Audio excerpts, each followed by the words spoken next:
sorry, but if you can hear the coffee Keurig going, I'm sorry, but I think you guys are wanting an update on my husband Ruben. A lot has happened, so here it goes.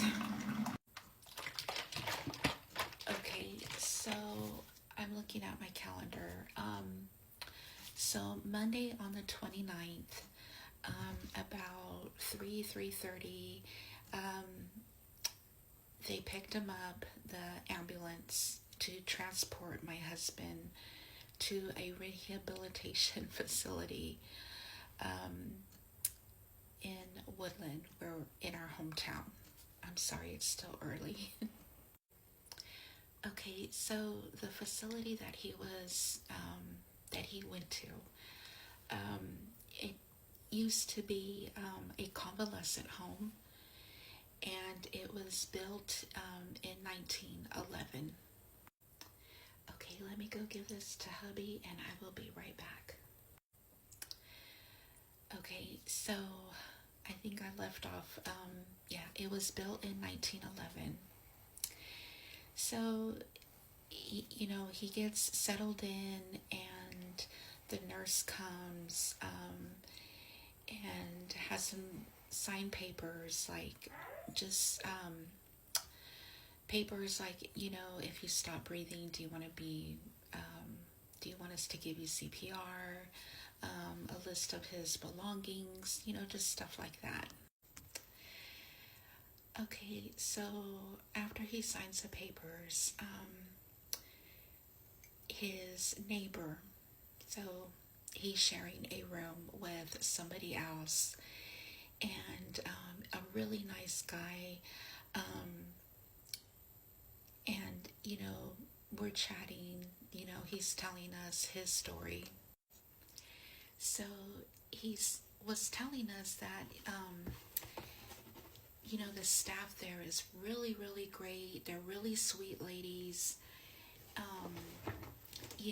They came in, they served my husband dinner, and everything was going great.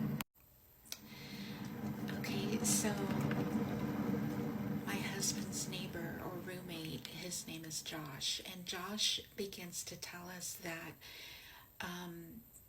there's going to be another patient or another resident coming into the room later on in the evening. So that's going to be 3 of them, and only one restroom. So if you all seen just my last video, I put a picture where it says crowded but cozy. So that was the new patient's family.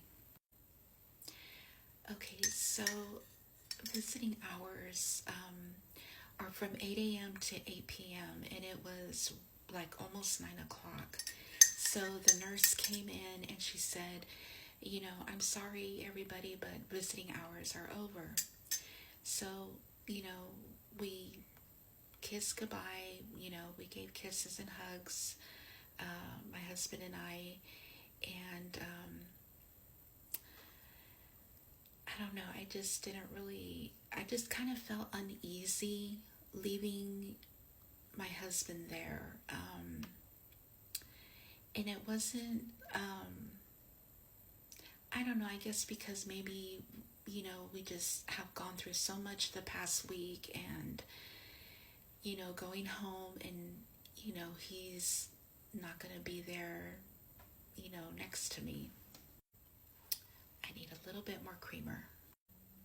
Okay, so I get home and I text him that I'm home, I'm safe, because it was super foggy. Much better. This house gets so cold. Okay, so we're texting like we're 14-year-old kids. We're text messaging,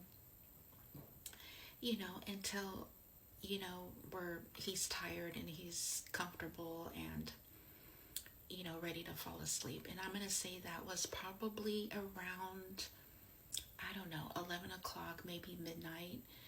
And yeah, we felt like we were a couple of teenagers.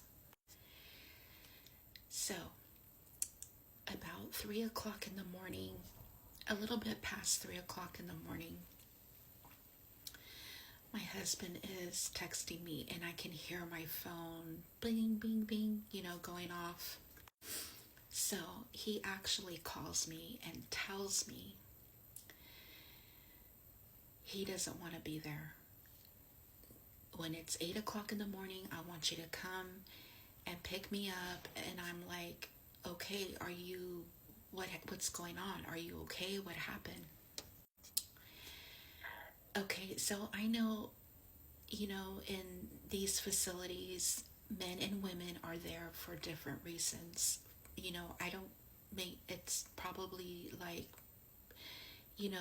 my husband, they just have, surgery with their shoulder, or, like him, he got his leg amputated, dementia, stroke patients. So they're all in there for therapy, and the this part is just bizarre. Okay, so the new patient um, that arrived later that evening, we're not really sure on his story. I know he was Spanish speaking, because my husband speaks Spanish, and just said hello, and we said hello to the family. So in the middle of the night, my husband said that he fell out of his bed. So immediately my husband was calling the nurse on those little red buttons, and he said he tried to do that like 5 or 6 times, and he felt like it was maybe 30-40 minutes until a nurse actually came into the room. So this man got up, went to my husband's bed, and he got both of his hands, and he grabbed my husband's foot and squeezed it hard. And my husband said that he could feel his nails digging into his foot, and that he just looked demonic, that he just had this really evil looking face on him. So the old man goes into the restroom, and the restroom is literally right next to my husband's bed. I mean, it's another room, but the doorway is literally next to my husband's bed. So the old man, he had an accident. He did, number 2. He came out of the bathroom and sits at the end of my husband's bed. Still, there's no nurse. My husband keeps pressing the button. Nobody's coming in. So my husband tells him in Spanish, I don't speak Spanish, but he tells him in Spanish, hey, get off my bed. Your bed is over there.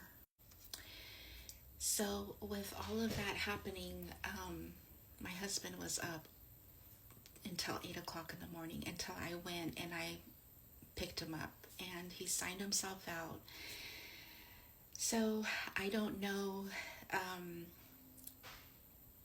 I'm thinking of calling that facility so I can talk to somebody to make a report. I don't know, again, if that old man had dementia, or if my husband said it was like if he was lost. So more likely, yes, he is probably a dementia patient. But Ruben is here at home, and he's comfortable and he's safe, and the doctors are a-okay with that. And yeah, so I will keep you all updated, and have a good morning.